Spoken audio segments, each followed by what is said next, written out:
கர்த்தராகிய இயேசு கிறிஸ்துவின் நாமத்தினால் மீண்டும் உங்களுக்கு வாழ்த்துதலையும் வணக்கத்தையும் தெரிவித்துக் கொள்கிறேன். இன்றைக்கி ஆதியாகமம் 4ஆம் அதிகாரம் முதல் 2 வசனங்களை பற்றி மட்டும் பார்க்கலாம். ஏன்னா மீதி பின்னாடி வரக்கூடிய வசனங்களெல்லாம் காயின் ஆபேல் எப்படி இருந்தார்கள் அப்படிங்கிறத பற்றி சொல்லுது. அதனால் இப்போ ஒரு குடும்பத்தை எப்படி கட்டமைக்கிறார் கடவுளுங்கிறத நம்ம பார்க்க போகிறோம்.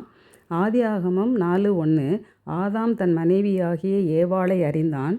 அவள் கர்ப்பவதியாகி காயினை பெற்று கர்த்தரால் ஒரு மனுஷனை பெற்றேன் என்றாள். ஒரு மகனை பெற்ற பிறகு அவனுக்கு காயின் அப்படின்னு பேர் வைக்கிறாங்க. தேவனாகிய கர்த்தர் விலக்கின விருட்சத்தின் கனியை புசிக்கும் நாளில் சாகவே சாவாய் அப்படின்னு சொல்கிறாரு. உலகத்தையும் அண்ட சராசரங்களையும் படைத்தவர், மனிதனை மண்ணினால் உருவாக்கினவர். நினச்சிருந்தா அவனை மரணத்துக்கு உட்படுத்தி இருந்திருக்கலாம். எத்தனையோ ஆதாம் ஏவாள்களை கூட அவரால் உருவாக்கி இருக்க முடியும். ஆனால் அவர் ஆதியாகமம் 1ஆம் அதிகாரம் 28ஆம் வசனத்தில் நீங்கள் பலுகி பெருகி பூமியை நிரப்பி அதை கீழ்ப்படுத்தி எல்லாவற்றையும் ஆண்டு கொள்ளுங்கள் என்று தேவன் ஆசீர்வதித்தார்.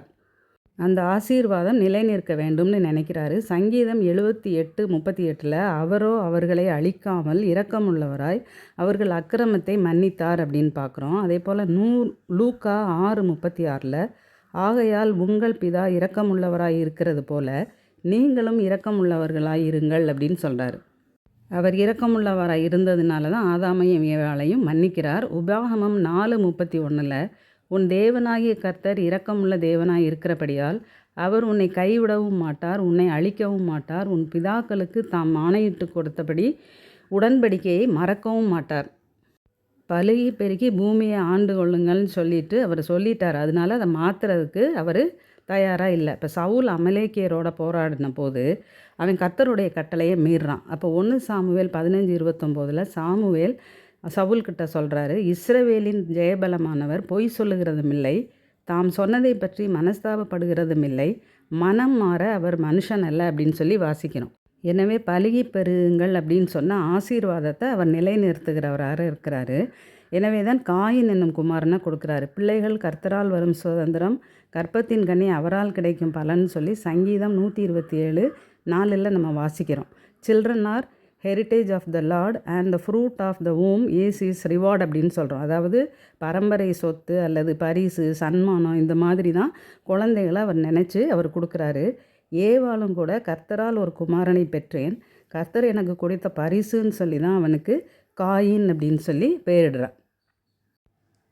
2ஆம் வசனத்தில் பின்பு அவனுடைய சகோதரனாகிய ஆபேலை பெற்றாள், ஆபேல் ஆடுகளை மேய்க்கிறவனானான் அப்படின்னு சொல்லி நம்ம வாசிக்கிறோம்.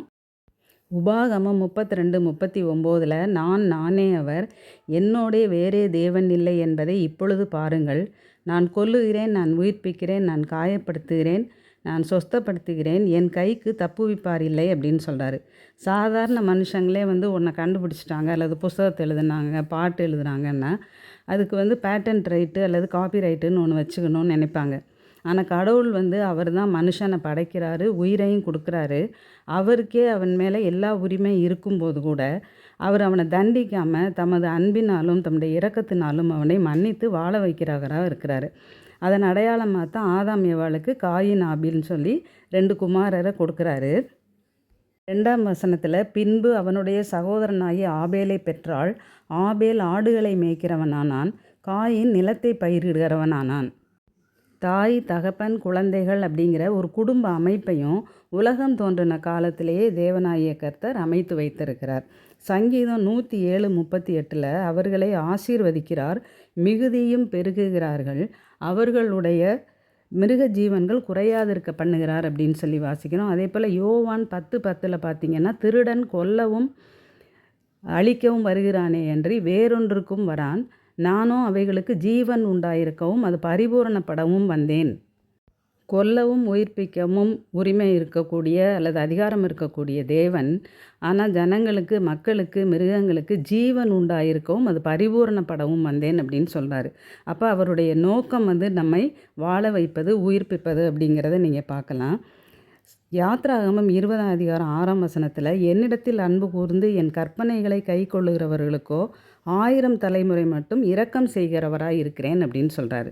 அப்போ நம்மளுடைய கட்டளைகளுக்கு கீழ்ப்படியும் போது அவர் நம்மீது இரக்கம் வைக்கிறவராக இருக்கிறார்.